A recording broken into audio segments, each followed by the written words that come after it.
Hey guys, welcome back to another 3D printing video. Today we're going to be looking at the longer LK2, which is also known as the AlphaWise U30. And I think they're practically identical. So if you do have the U30, these upgrades we're going to do today should apply to your machine also. So in this video, we're going to try to upgrade some of the things that are necessary. Alright, so hopefully you enjoyed this video. Let's get started.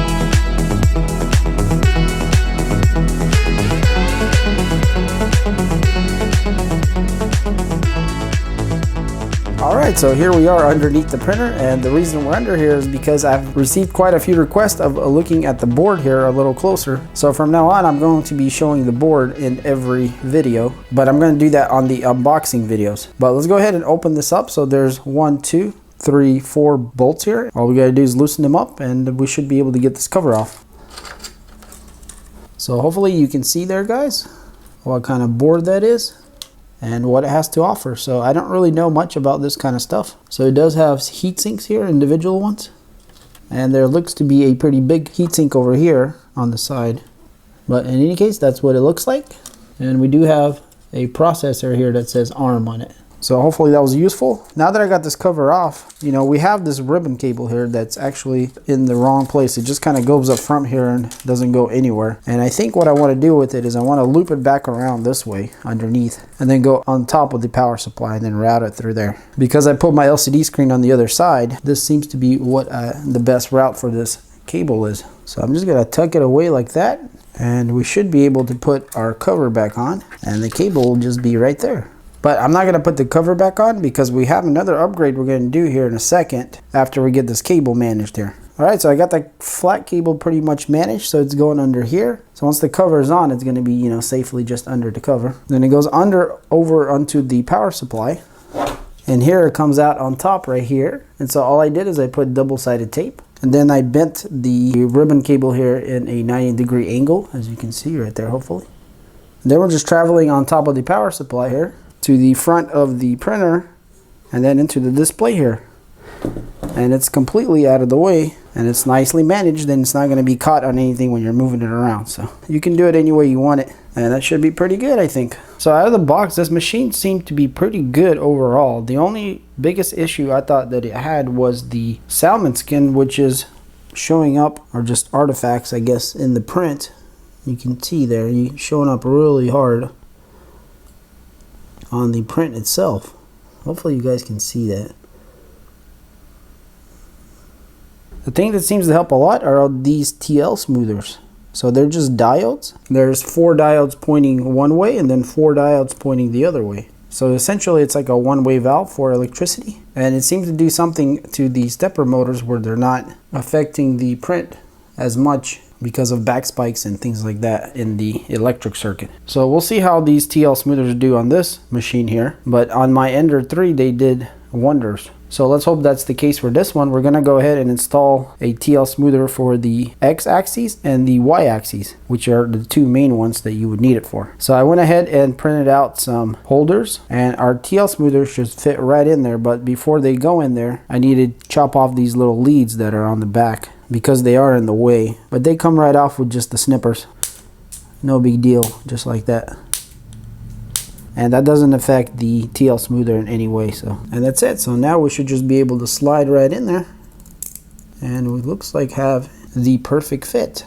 So I'm going to leave all the links in the description if you want to get some TL smoothers like this, or if you want to print out the holders. I did resize them just a little bit, but I just used the scale tool and the slicer. So all these boards, the TL smoother boards, they're all kind of different a little bit here and there, so you might have to do that to get a perfect fit. But mine fit perfect right there, so Now my connectors are not exposed and it's pretty safe to plug it in. So the TL smoothers come with an extra wire. So it doesn't really matter which side you plug it into. Either way is fine. So we're going to do the X-axis first here. It's on the very edge. So all we're going to do is unplug that from the board. And then we're going to plug it into the TL smoother. And then we're going to plug in the TL smoother wire output to the board.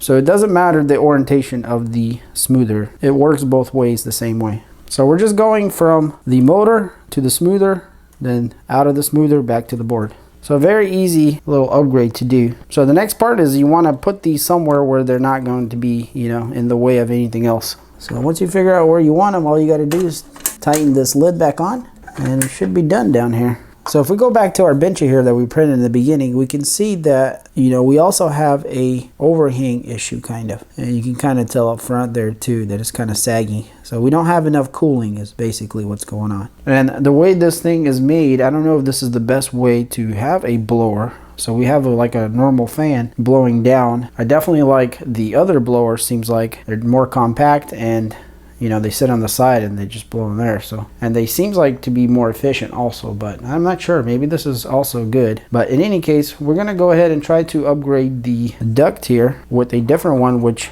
I went ahead and printed out. And you can see that turned out pretty well overall. And the great thing about this is that you can see that it's channeled there through the end more precisely where it needs to be, hopefully right underneath the tip. So very cool. So let's go ahead and take this old one off and try to put this new one on, and hopefully that'll give us a better cooling effect where we can have better overhangs. So there's just 4 bolts up here. So this is what the old duct looked like. It's got a really huge opening there. I'm not sure if that's, you know, the best way to blow air, but who knows. We're going to try this newer one here with a very fine flow area here. So we'll see how that does. So I'm going to leave all these spacers and everything the same as it was. Hopefully that's going to be just right. And we're just going to tighten it right there. So I had to change a couple things on the fan. So instead of having these little spacers here on the bottom between the fan and the metal bracket here, I put them on the top, you know, so the bolts are not too long, I guess. But that gave me a little bit of a better angle there, and you can see, because it was way too low when these spacers were here. So that should be pretty good, and we're pointing pretty good at the nozzle now. So as you can see, it's pretty good angle there. So the next thing I want to do is I want to put one of these little silicone socks on there, which will help us with keeping the heat where we need it, and plus give us really good isolation between our block and the fan and everything. So hopefully this will help a little bit in the process here. So this should just pop right on. So this is a Creality hot end silicone sock, so it should fit on here perfectly. Let's go ahead and try that. And as you can see, it popped right on there perfectly. So there you can see how nicely it fit in there. Actually it was perfect, and it's not in the way of our fan. It's just great. Alright, so far our upgrades are going pretty well. Alright, so now that we're done with all this area, the next issue we have is this Bowden tube here. It's actually, first of all, too short, and if you can see that, if I go all the way over here, you can see it stretches pretty hard there. I mean, it's probably okay, but it seems a little bit too short, to be honest. So I think I want to make that just a little bit longer. And not only that, it'll be a good time to upgrade to the Capricorn tubing here, which is a more higher end tubing that's more resistive to the temperature here in the hot end. And plus it has better tolerances. So I've already used this in one printer, and it looks like I can definitely use it here, but I will have a very small piece left after that. So depending on, you know, your application, it does come with, I think, 1 meter. So, but since this printer needs it, we're gonna go ahead and put it on there. That should be a really nice little upgrade to our Bowden tube system here. All right, so let's go ahead and cut off these zip ties. So the first thing we're gonna do is we're gonna take off this coupler here. Now you can just pull it out if you want, obviously, but if yours doesn't come out that easy like mine here, I can go ahead and just take this coupler off. These couplers that they use, they're really strong, and they're holding the Bowden tube in really well. So unlike the Creality printers, looks like the longer LK2 couplers here, and they're very good. All right, so I barely got that one out. So the next part, we're just gonna loosen this. So these sometimes are pretty hard to get because the Bowden tube actually goes down all the way to the heating block there, or close to it, and sometimes they'll kind of sit in there, but we'll see how this one comes out. Yeah, this one's not coming out either very easily. So what I did last time when I did this, I heated up the hot end, and that helped it come out really easy. So I'm just going to go ahead and do the same thing. So I'm going to go ahead and screw this other coupler back into the extruder here, tighten it up, and that's it. Later we'll just push it in there and it should be fine. So we're about 210 going up, so it's almost there. Let's see if it'll pop off now. So maybe give it a little twirl.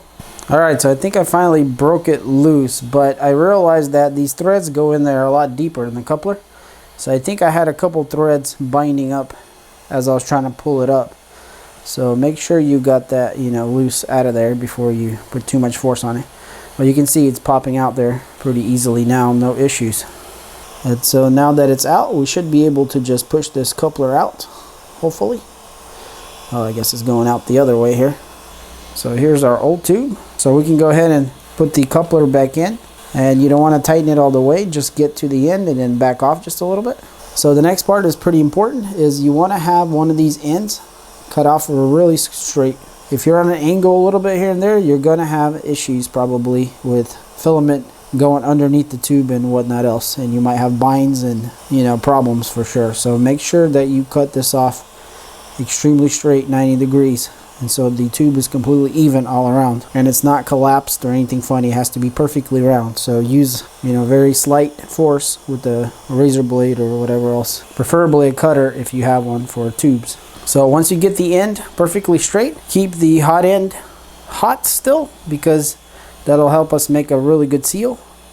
And this is loose here, the coupling, because what we're going to do is we're going to push this in and then we're going to use the coupler as it bites down on this to help us, you know, push it down as far as possible. So all we're going to do is just insert it now. And we're going to go all the way down.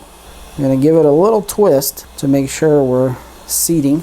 So I'm just going to use this little piece of wood here as a prop. And so what I want to do next is I want to push on this tube here as I tighten it, because you want it to be as tight as possible to the bottom there. And so while pushing down on the tube, I'm going to tighten this up. And that's it. Make it nice and snug.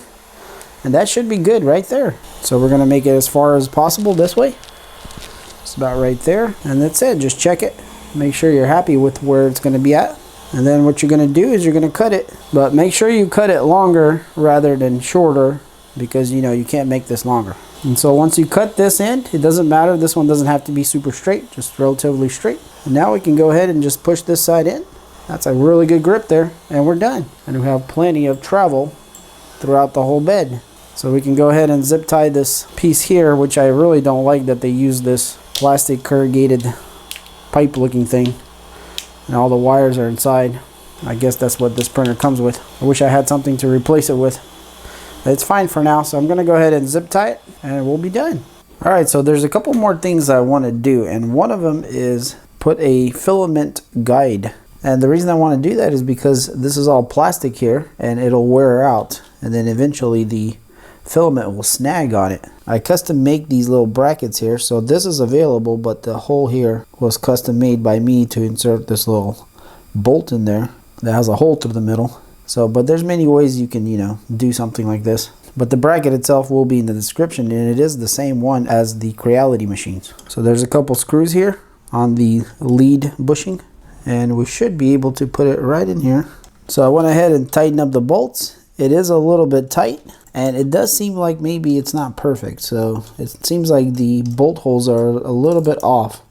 So I think this bracket does need to be remixed. If anybody can do that, that sure would help out. Unfortunately, I'm not very good at that kind of stuff. And there might be one already, I'm not sure. But in any case, I'll leave some links if there is one for a right one. If not, for this one here. It does go on, but it's a little bit tight for sure. But in any case, so now we have a metal part here that'll go straight into the filament detection. And that'll give it a much longer life here and not wear out the filament detection, because that will mess that up quickly because it's all plastic there. So I feel like something like this is definitely necessary. Unfortunately, there's no easy way of doing this, but you got to have metal here to guide it in. Anything plastic would just wear out. All right, and the last thing I want to do is I want to relocate the spool holder all the way down here. So there's a bracket that you can print out that'll put the spool holder right here on the frame, and I think it goes just like this, or I guess like this. But in any case, it throws the spool holder out here, and then we can connect this one that came with it to this bracket, and that'll give us a side throw right into the feeder here. So the best place to put it is probably around here somewhere. So we do have 2 T-nuts and 2 bolts here that are included with the spool holder, which will go in here, but we still need something, at least one, to go here onto the frame. So we'll need to scavenge around and find a bolt and a T-nut. So because I have a bunch of printers, it wasn't hard for me to find an extra T-nut and bolt here, so just keep in mind you might need something like that. So essentially this is what it'll look like. You can see our T-nuts in there, and then we got the bolts on this side. So the metal bracket here will mount to the adapter here, and then this will go to the frame. So then we'll have another bolt here, and if you do have another one, you can put one under here. I found that one is fine on the top, but if you do have extra, obviously, you know, you can do mount there and it'll be better. All right, and when it's all on, it should look something like this. And now we got a spool holder to the side. Now it might be a little bit hard to put the spool on here. It should fit, but it's a tight fit. All right, and that's pretty much all the upgrades that I wanted to do. Well, I guess pretty much all the upgrades. There is a few things that you can still do to make it a better machine. These are the upgrades that you probably want to do to make your machine better immediately out of the box. So I'm pretty excited to print something on there. So maybe we should go ahead and print the same benchy that came on the file that they provided on the micro SD card and see how it turns out compared to this one. All right, I got the spool on with some black filament in there. I pushed it through the Bowden tube, so it's in there. So let's go ahead and power it on and find our 3D benchy, and we'll go ahead and print that, and we'll see how it looks like. So as it was warming up, I pushed some of the filament through. So now we got black coming out, and it should start shortly. All right, there it goes. So it looks like it started good. It's gonna print its raft, obviously. So this is the benchy that it came with the printer. That's okay, we'll let it print the way it wants to. This is just a test to compare it to our first bench. I'm gonna go ahead and put a GoPro on here, see if we can capture some time lapse. All right, so it looks pretty good. I'm gonna do a little update as it keeps going and see what it looks like. All right, so it's coming along pretty well. It does look a little rough, especially the bottom. I don't know what happened there, but not looking so good. I'm not sure, I guess we'll have to see when it's done, but it is printing and everything seems to be all right. I guess we'll just have to see. All right, so the benchy's printing away and everything looks pretty good. You guys gotta tell, but you know, there's still something going on there, but we'll look at that once it's done. One of the things I wanted to try out while it's printing here is the filament detection guide here, and I'm wondering if it works. And so the way I'm going to try that, instead of cutting the filament, I'm just going to see if I can unplug it and see if that triggers it or not. So let's go ahead and try that. Okay, so it did trigger something. It moved away, and here it says no filament. So it did work. I'm going to go ahead and plug this thing back in, and then we'll push OK here, and now play. And it's going back. Of course, we did have a big booger there also. We're probably going to have a little messed up area there just because I didn't even purge it. I guess I should have extruded some just a little bit. And it looks like it's back to normal. Pretty cool. Alright guys, and that's it. It has finished. So I think the GoPro died somewhere. Hopefully towards the end. We'll see. Let's pull this thing off and take a closer look here. Alright, so it's on a raft. It's a little bit stuck. Take a scraper here. Okay, so it's not that bad. Alright, so just by looking at it, I can see that the TL smoothers definitely made a difference, but not as significant as I thought it would be. Huh, very interesting. And the overhangs are not better either. I don't know what's going on, guys. So let's see if we can see here. So the bottom had a weird start. You can kind of see it right here. I don't know if that had to do anything with the G code or what. That's kind of weird. And there's like very fine like wisps everywhere. That's okay, those can easily be deleted. And also there's something funny back here. You can see those little dots right there. So there's kind of weird things going on in this print. Very weird. Now this chimney part is actually very nice. It's practically perfect. I definitely like the chimney, but there's still a lot of noise in the print, and the cooling fan, the one we upgraded, doesn't look like it really helped us much. If anything, it might have made it worse, because if you look here, I don't know if you guys can see that, but we got quite a hang there above the window. It's actually worse than the first one we had. So here's the first one we printed, and here's the second one right here. So you can see that This first one here has these lines. They're pretty severe, these diagonal lines. And the second one put away with those. So definitely the TL smoothers did something. But the noise is still there in the print, and you can see that black really reveals everything. But if we look on the side of the boat here, they're practically the same. Here's the new one. The new one does look a little bit smoother maybe. Not by much though. I don't know. It's kind of crazy. I was hoping the TL smoothers was going to fix a lot of our issue, but it definitely smoothed it up for sure. Just by looking at this area right here, you can see how rough that is.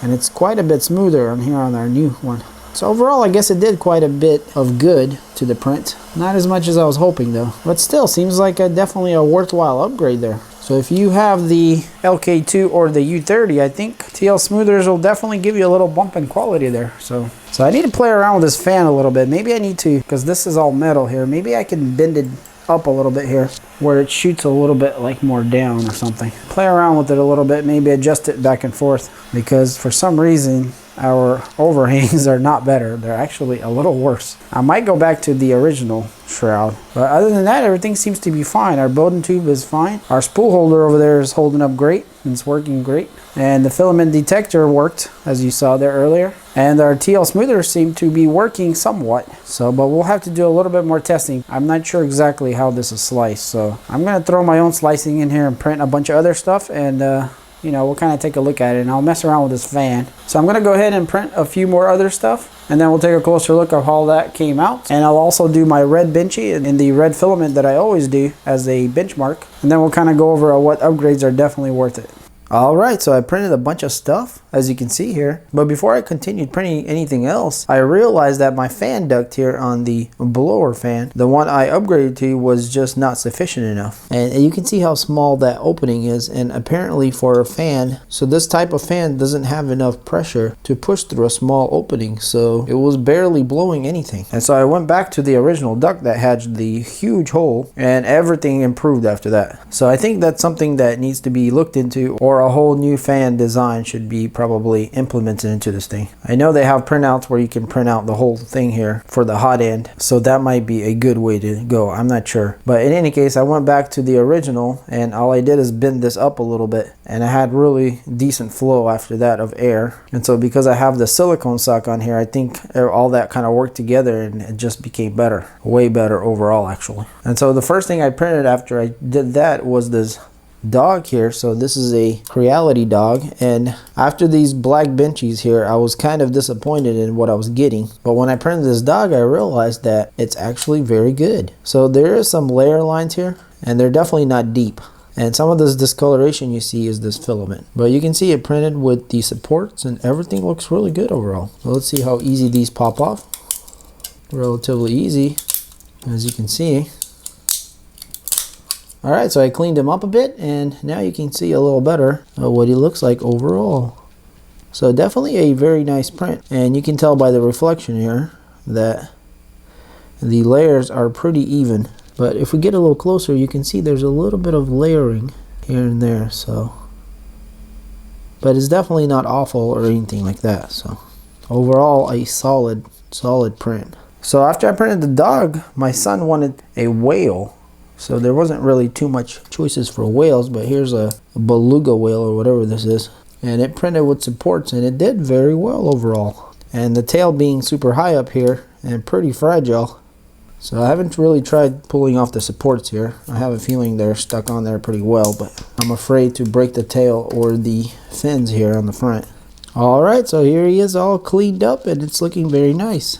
So the interesting part is it's completely like a round print, so there had to be a lot of supports here on the bottom. So there's kind of a little bit of cleaning up to do, which I didn't spend too much time, but it cleaned up pretty well overall. So most importantly, it was a successful print, and it printed great. So you can kind of see the layer lines in this print also, but they're less visible since this is white. But overall, a solid little print here. So the next thing I wanted to print is a Vader here, and this is how he prints whenever he's full of supports, as you can see completely around him. But let's take a look at his helmet here, and you can kind of see the quality there, guys. So if you look at the light reflection, you can see that the structure is nice, but we do have layering just a bit. You can kind of see right there. So I'm not sure exactly what's going on, but we do have a tiny bit of layering, but it's very so minor. Also take into consideration that silver here is an extremely revealing color here for the filament, so you can tell every tiny little defect in it. And that said, it seems to look pretty good overall. Let's go ahead and pull these supports off of them. Alright, so this is what the Vader looks like, all cleaned up. And you can see, guys, all the details are there. And they're pretty nice looking overall. Now, with that being said, you can definitely tell that there's, noise in the print, and there's a little bit of layering. And silver really exaggerates that like crazy, so you can really see what's going on with the print there. And by the way, guys, the bottoms have been perfect every time on all these prints. And I think it has to do something with the glass bed here being extremely level, so no matter what print starts, it's always perfect every time. And I've never had to level the bed after I did it once. And so here's the dog's bottom. It's a little bit too close to the bed, but I like the idea that it'll stick better, less chance of falling off. By the way, I've never used any glue or anything on this bed. So as you can see, guys, overall the printer is doing pretty well. I feel like for the average printer this would be more than enough. Now if you were looking for top quality, I feel like this printer is not there yet. So I'm not sure exactly what's going on, if it's the stepper drivers or whatever other thing. I went and checked everything, and everything seemed to be nice and tight and good, so we don't have any play anywhere. So it must be in the processing or the stepper motors. So here's another thing I printed, which is this cat. So on a print like this, you can see that it practically looks perfect. So the printer delivers excellent quality. I guess it all depends on what you're looking for in a printer. Alright, so we still have the benchmark benchy to look at, but before we do that, I want to show you something I printed. So I started printing this boat. I think it's just called a simple boat or something like that. And as you can see here, it didn't finish printing, and I have no idea why. And I've been having this issue more and more lately, and I'm thinking that it has to do something with my slicing, or maybe it's just my SD cards need to be reformatted. But in any case, it quit printing right about in the middle there, you can see. But overall, this boat here prints out very solid and very nice. And look at that bottom, guys. That is almost perfection. That's actually my fault right there. I scraped it with the spatula trying to get it off. And there we can see the reflection a little better. So it does very good, you can see, with walls. Alright, so let's go ahead and look at our benchy. And this benchy actually surprised me, because this, is a pretty hard print to print if the printer is not right. And I feel like this printer definitely delivered. So let's start here with the bottom. So you can kind of see there's a little bit of lines right here on the bottom, but overall it's very clean. Those TL smoothers definitely did the trick. Obviously the bottom turned out excellent, and we can even see the overhangs have greatly improved also. So a very good print overall. And look at that window on the top there, there's almost no sag. So keeping the fan duct to the stock one is definitely a good idea until there's a better solution.